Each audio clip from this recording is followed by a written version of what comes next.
मुख्यमंत्री देवेंद्र फडणवीस यांच्या वाढदिवसानिमित्त शहर मध्य विधानसभा मतदारसंघातील तिन्ही मंडलांमध्ये रेकॉर्ड ब्रेक 1000 पेक्षा जास्त रक्तदात्यांनी रक्तदान केलं। राज्याचे मुख्यमंत्री देवेंद्र फडणवीस यांच्या वाढदिवसानिमित्त शहर मध्यचे आमदार देवेंद्र कोठे यांच्या मार्गदर्शनाखाली तीनही मंडलात भव्य रक्तदान शिबिराचे आयोजन करण्यात आले होते। दाजीपेठ राम मंदिर येथे मध्य मंडलच्या वतीने रक्तदान शिबिराचे आयोजन करण्यात आले होते। या ठिकाणी 330 रक्तदात्यांनी रक्तदान करून मुख्यमंत्री देवेंद्र फडणवीस यांना जन्मदिनाच्या हार्दिक शुभेच्छा दिल्या। दरम्यान या रक्तदान शिबिराचे उद्घाटन आमदार देवेंद्र कोठे यांच्या प्रमुख उपस्थितीत करण्यात आले। या प्रसंगी मध्यचे मंडल अध्यक्ष नागेश सरगम, नगरसेवक मेघनाथ येमूल, नगरसेविका पूजा श्रीकांत वाडेकर, नगरसेवक प्रशांत पल्ली आणि इतर सर्व कार्यकर्ते उपस्थित होते।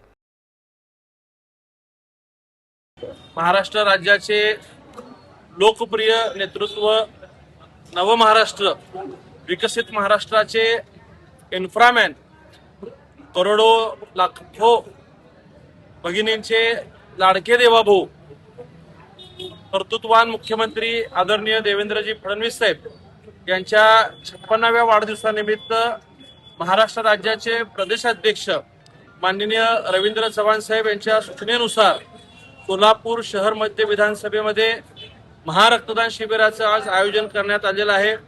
मध्य विधानसभेच्या तिन्ही मंडलामध्ये सकाळी 9 वाजल्यापासून उत्स्फूर्तपणे रक्तदान शिबिर आज संपन्न होतोय।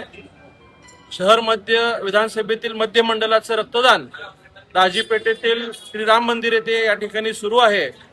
आज बुधवार सुट्टीचा दिवस पूर्व भागात असल्यामुळं दाजीपेठ येथील केंद्र असेल किंवा अशोक चौकातील कोल्ही मंगल कार्यालय या ठिकाणी अतिशय उत्स्फूर्तपणे सगळे रक्तदाते येऊन या ठिकाणी रक्तदान करतायत। तिसरं रक्त संकलन हे एम्प्लॉयमेंट चौक म्हणजे पटवर्धन चौकातील इंद्रप्रस्थ मंगल कार्यालय या ठिकाणी सुरू आहे। मी सर्व सोलापूरकरांना विनंती करतो की महाराष्ट्र राज्याच्या इन्फ्रामॅनला आपण रक्तदान करून वाढदिवसाच्या शुभेच्छा देऊयात।